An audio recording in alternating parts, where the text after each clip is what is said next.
Doctor কাছে গেলাম, doctor আমাকে বলছিল যে আপনার প্রেশার ওষুধ আর হচ্ছে গ্যাসের ওষুধ, এই দুইটা গলার মধ্যে তাবিজের মতন করে রাখতে হবে। আমি 6 মাসের মধ্যে ইনশাল্লাহ হাই প্রেশার থেকে মুক্ত হয়েছি আলহামদুলিল্লাহ আলহামদুলিল্লাহ। এবং গ্যাস্ট্রিকের ওষুধের থেকে আমি মুক্ত। আজও পর্যন্ত আমি গ্যাস্ট্রিকের ওষুধ খাই না। আসসালামু আলাইকুম ওয়া রাহমাতুল্লাহ। ইন্নাল হামদুলিল্লাহি ওয়াহদা ওয়াসসালাতু ওয়াসসালামু আলা মান লা নাবিয়্যা বা'দা, আম্মা বা'দ। আমার নাম হাফেজ কারি হুমায়ুন কবির। আমি নরসিংদী থেকে আসি, মসজিদের ইমাম। মফস্বল এলাকায় ছোট্ট একটা মসজিদের দায়িত্বে আমি আছি। 2019 সাল থেকে স্যারের ভিডিওগুলো আমি নিয়মিতভাবে দেখি। ওনার একজন সাবস্ক্রাইবার এবং ফেসবুকে ফলোয়ার। তো স্যারের ভিডিওগুলো দেখে আমি একসময় খুব হাই প্রেশারে খুব ছিলাম।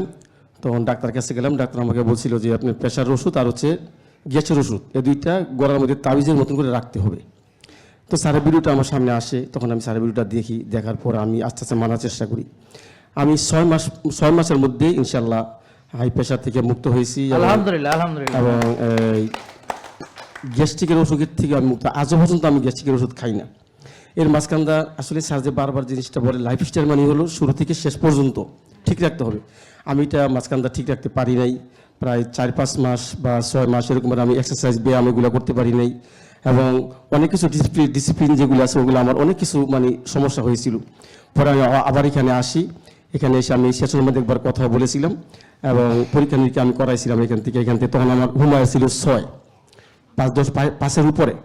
তার পরবর্তীতে আবার আমি 1 মাস পরে আবার আসি, 2 মাস পরে আবার আসি। আসার পরে আবার হুমায় ছিল আমার 2।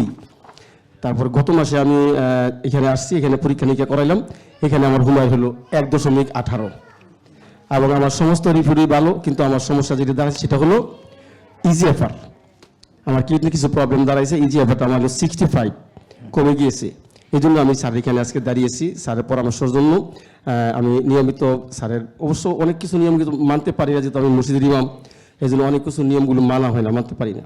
কিন্তু আমার ইচ্ছা একটাই, সেটা হলো আমি হায়াত মউত আল্লাহর হাতে। ওয়ালিকুল্লি উম্মাতিন আজাল ফাইদা জা আজালুহুম লা ইস্তাখিরুনা সাআতাও ওয়া লা ইস্তাকদিমুন। মানুষ মৃত্যুশীল, মানুষ মরবে, কিভাবে মরবে, কোন পদ্ধতি মরবে, কোন জায়গা মরবে, কিভাবে মরবে, এটা মানুষ কেউ জানে না। এটা আল্লাহ তাআলা নির্ধারিত করে রেখেছেন। সুতরাং এর উপর আমার ঈমান আছে। তো আমার যে ঈমানি দায়িত্ব থেকে আমি সেটা বলছি। আমি স্যারকে অত্যন্ত মহব্বত করি এবং স্যারের কথা আমি আমার সমাজের যে মুসল্লি যারা আছে তাদেরকে আমি প্রচার করি, তাদের কাছেও আমি বলি বিষয়গুলো যে আপনারা আমাকে সয়াবিন তেল খাওয়াবেন না, আপনারা আমাকে সরিষার তেল, অরিজিনাল সরিষার তেল খাওয়াবেন। কিন্তু গ্রামের মানুষগুলো এগুলি আসলে বুঝতে চায় না। তো চেষ্টা করতেছি ইনশাল্লাহ মানুষদেরকে বোঝানোর জন্য।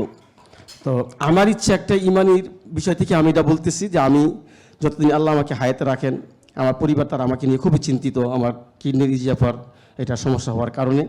তো আমার ইচ্ছা আমি যতদিন বাঁচি এই স্যারকে ফলো করে এখান থেকে চিকিৎসা নিয়ে বাঁচবো। আর যদি মরতে হয় তাহলে এখান থেকে ইনশাল্লাহ আমি চিকিৎসা নিয়ে মরবো। আমাকে বলা হচ্ছে পরিবার থেকে আমি নেফ্রোলজিস্ট ডাক্তার এগুলোর কাছে যাওয়ার জন্য, ইবনে সিনা স্কোয়ারে বড় বড় ডাক্তার কাছে যাওয়ার জন্য। তো আমার সামর্থ্য ওরকম নাই। আমি নিয়ত করেছি এবং এটাই আমি পণ করেছি যে আমি এখানে ইনশাল্লাহ চিকিৎসা নেব ইনশাল্লাহ। তো স্যার আমাকে আশা করি কিছু পরামর্শ দিবেন আমাকে। থ্যাংক ইউ, বসেন। থ্যাংক ইউ, অনেক ধন্যবাদ। জেকে লাইফস্টাইল লিমিটেড, ওষুধ মুক্ত সুস্থ জীবন।